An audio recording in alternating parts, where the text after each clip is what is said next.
Olá, meus amados irmãos, graça e paz da parte de nosso Senhor e Salvador Jesus Cristo. Para quem não me conhece, eu sou o Daniel Coutinho e voltando a falar do tema, do nosso módulo 3 de teologia, falando ainda sobre o tema geografia e história do povo hebreu, iremos continuar o tema falando dos patriarcas, a história do povo que procedeu de Jacó, a história do povo de Israel. Iremos falar da história dele até a revolta dos Macabeus, ok?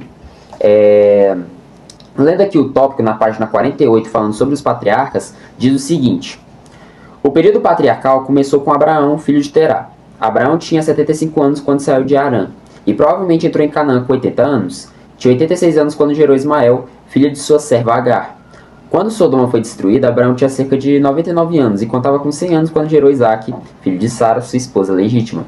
Depois de uma longa vida com grandes experiências com Deus, Abraão morre farto de dias com 175 anos de idade.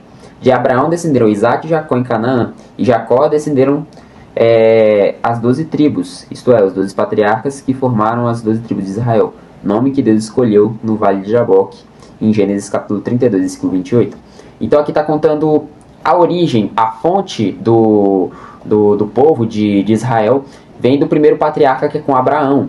Abraão que saiu de Sodoma com 100 anos e com 86 anos teve seu primeiro filho, que é Ismael, mas só foi com 100 anos que foi ter o filho da promessa, que era Isaque. E de Isaque nasceu Jacó, e de Jacó surgiu as 12 tribos da nação de Israel. Então, esse tópico aqui foca em específico contar a história do primeiro patriarca da nação de Israel. De Abraão procederam os povos, que a gente pega árabes, por exemplo, os fenícios, mas o que está incrível nessa lição é o povo de Israel. Agora vamos ler o tópico aqui sobre as esposas de Jacó. Como pagamento do dote, Jacó trabalhou 7 anos por Raquel, sua prima, filha de seu tio Labão, esposa de sua mãe Rebeca, mas foi enganado pelo sogro, que lhe deu a filha mais velha, Leia, em lugar de Raquel, a mais nova. Isso deixou Jacó indignado, mas como ele amava ardentemente a Raquel, trabalhou mais 7 anos para o seu tio como pagamento do dote, e assim se casou com as 2 irmãs e as 2 primas, e suas primas, As 2 esposas de Jacó tinham cada uma serva que o pai lhe dera. A escrava de Raquel se chamava Bilá, e a de Lia se chamava Zilpa, conforme registra o livro de Gênesis capítulo 29, versículo 29. Então aqui conta de uma maneira bem resumida a história de Jacó, onde ele trabalhou 7 anos para o seu tio, mas o seu tio acabou enganando ele, entregando a filha mais velha em vez da mais nova. Então ele trabalhou 14 anos para se casar com a filha mais nova, e cada filha dessa tinha uma escrava, uma serva, uma que se chamava Bilá, que era escrava de Raquel, Gênesis capítulo 29, versículo 29, e a outra que se chamava Lia, que era... Não, na verdade, Zilpa era escrava de Lia, conforme registra o livro de Gênesis capítulo 29, versículo 24. Lendo aqui sobre os filhos de Jacó. Os filhos de Lia foram o primogênito de Jacó, Simeão, Levi, Judá, Isacar e Zebulon. Bilá também teve uma filha chamada Diná. Os filhos de Raquel foram José e Benjamim. Os filhos de Zilpa, escrava de Lia, foram Gade e Asser. Pela ordem de nascimento, os filhos de Jacó são mencionados da seguinte forma: Ruben, Simeão, Levi, Judá, Dan, Naphtali, Gade, Asser, Isacar, Zebulon, Diná, José e Benjamim. Gênesis capítulo 30, versículos do 1 ao 24, 35, 16 ao 18. Conforme Gênesis capítulo 35, versículo 26, todos os filhos de Jacó nasceram em Harã, exceto Benjamim, que nasceu entre Betel e Belém, chamado naquele tempo que se chamava Efrata, onde Raquel morreu no parto. Então, aqui conta um pouco da história das 12 tribos, onde Jacó teve filho com Lia, teve filha com Bila, que era uma das escravas, teve filhos com Zilpa, e também teve filhos com Raquel, que os filhos de Raquel são José e Benjamim. Inclusive Raquel até morre no parto, no nascimento de Benjamim, conforme registra o livro de Gênesis capítulo 35. Então Jacó, como a nação de Israel, ele gerou 12 tribos, conforme já mencionamos aqui.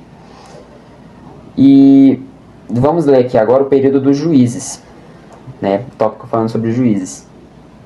Esse período tem sido datado entre 1400 a.C. até 1150 a.C., no mais tardar. Se essa data posterior foi aceita, isso não é a chamada Idade do Ferro. Na época, os ganhos territoriais foram alternadamente desafiados e confirmados, enquanto os israelitas procuravam dominar os povos por eles conquistados, mas que se rebelavam.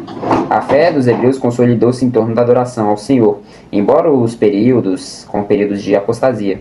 Emergiu daí uma notável fé monoteísta que estava destinada a exercer efeitos duradouros sobre a espiritualidade do mundo.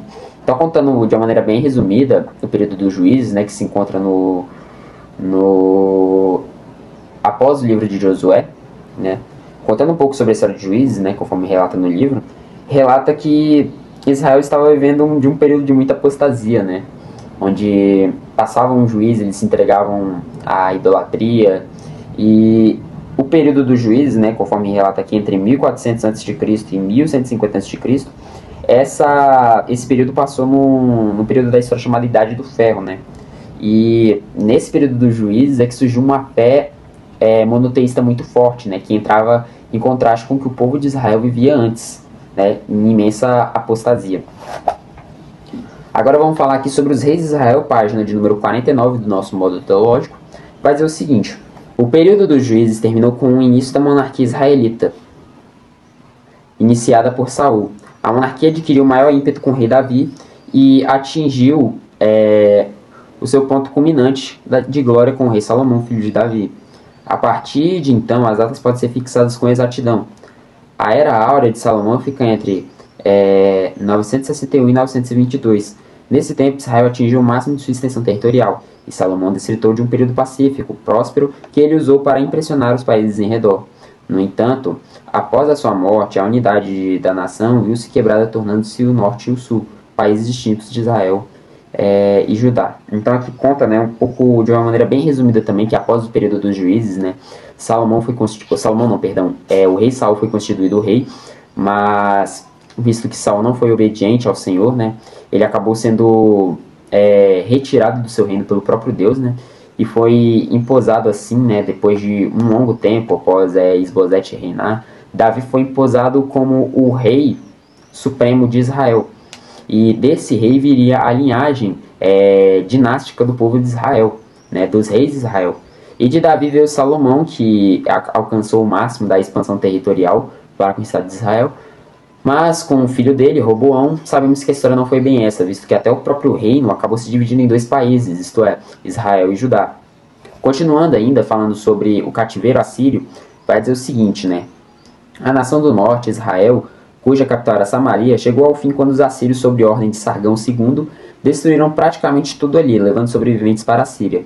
Isso ocorreu em cerca de 721 a.C. Esse foi o fim da história do reino do norte, Israel. A moderna nação de Israel compõe-se essencialmente de Judá, embora com vestígios de todas as tribos. Senaqueribe, sucessor de Sargão, assaltou e reduziu Judá, mas os babilônicos coube terminar a tarefa. Então fala aqui que a nação do norte, né, Israel, os samaritanos, eles foram assolados pelos assírios, né, conforme relata aqui, sobre as ordens do Sargão II, né, que isso ocorre no ano 721, antes da Era Comum, né, antes de Cristo. E com essa assolação que os assírios fez, finalizada mais na frente pelos babilônicos, deu fim ao reinado do norte de Israel, né, conforme relata aqui. Esses fatos que ocorreram com a nação do norte pôs nela o fim da história. Falando aqui uma frase bem pequena, né, 2 linhas aqui, falando sobre o cativeiro babilônico, vai dizer o seguinte: Nabucodonosor, rei da Babilônia, destruiu tudo quanto pôde em Judá e deportou os sobreviventes para a Babilônia. E isso teve lugar em cerca de 587 antes de Cristo, né? Então, ou seja, aqui vai falar da diáspora, né, dos judeus para a Babilônia, do exílio dos judeus para a Babilônia, né? Onde história famosa tal que tem a do profeta Daniel, que se passa nesse período, onde o rei Nabucodonosor conquista tudo, né, em Judá, em Israel, e como é que eu posso te dizer? E manda exilar os povos daquela nação para a Babilônia, né, para serem mais fortes e assim adorar outros deuses, né. E esse período ficou conhecido como diáspora, né, a diáspora dos judeus para a Babilônia. O retorno de Judá o retorno de Judá a Jerusalém, né, conforme vai relatar os livros de Neemias e Esdras, vai dizer o seguinte: um pequeno remanescente voltou a Jerusalém, começando cerca de 50 anos depois da deportação para a Babilônia. Isso sucedeu quando a Pérsia controlava a região, pois os babilônios tinham sido derrotados definitivamente pelo Persa Ciro o Grande, conquistada e anexada ao seu império tanto a Babilônia quanto a Palestina em cerca de 539 a.C. Nos dias de Esdras e Neemias, a cidade de Jerusalém foi reconstruída e a adoração ao Senhor foi renovada. Um novo templo, um tanto mais modesto do que o de Salomão, veio à existência e o judaísmo começou a reequilibrar-se após ter sido quase extinto. Então aqui fala, baseado no livro de Esdras e Neemias, onde um remanescente voltou para Jerusalém, né, a fim de construir o templo, né, que era após o templo de Salomão, visto que Jerusalém foi assolada. O objetivo desses remanescentes era reconstruir a cidade de Jerusalém, para que a adoração ao Senhor fosse renovada. Isso se dá como início o começo da profecia das 70 semanas de Daniel, onde as primeiras 7 semanas é para reconstruir a cidade de Jerusalém. Basta ler o livro de Daniel capítulo 9. Então, esse período foi muito importante, né, o retorno de Judá a Jerusalém, que é cumprimento de profecia, e o objetivo dela foi que a adoração ao Senhor, né, a adoração ao tetragrama, fosse renovada. Falando agora sobre um outro homem chamado Alexandre o Grande, agora vai se passar no período interbíblico, né? Vai dizer o seguinte: Alexandre Magno conquistou grande parte do mundo, então conhecido, e deixou que os seus generais governassem as terras do Império Macedônio após sua morte. Foi ele quem expulsou os persas da Palestina, a qual depois passou a ser governada por Ptolomeu, do Egito até 198, então pelos Seleucidas da Mesopotâmia até o sul da Anatólia. Então, contando de uma maneira bem resumida a história desse homem bem famoso, chamado Alexandre o Grande, ele conquistou o mundo em menos de 40 anos de idade, né? Que o mundo naquela época se resumia só em Ásia, Norte da África e Europa, né? Onde o mundo tal não era muito explorado. E Alexandre, em menos de 40 anos de idade, ele conseguiu reconquistar o mundo, né? Nesse período que ele reconquistou, é o que chamamos de período interbíblico, né? Que vai se passar dos 400 anos antes de Cristo, né? Que, ou seja, 400 anos antes de Cristo nascer, a narrativa bíblica se encerra, né? E nesse período interbíblico, Alexandre também cumpriu profecias de Daniel, né? Sobre a questão do chifre pequeno, conforme relata o livro de Daniel capítulo 9, e fala que o chifre pequeno, salvo engano, era o rei da Grécia, e esse rei da Grécia é Alexandre, né? Que conquistou o mundo todo, inclusive até o território da Palestina, o território de Israel. E após a morte dele, entregou aos seus generais que governassem, né? Mas, né, após eles expulsaram os persas e após a sua morte, os egípcios conquistaram, né, a região, né, chamada Ptolomeu.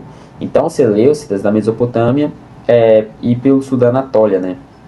E agora, para encerrar, iremos falar, né, da última parte do período interbíblico. Iremos falar sobre os Macabeus, né, a revolução dos Macabeus, que vai dizer o seguinte: em 168 a.C., Judas Macabeu e seus irmãos se revoltaram contra o poder dos Seleucidas.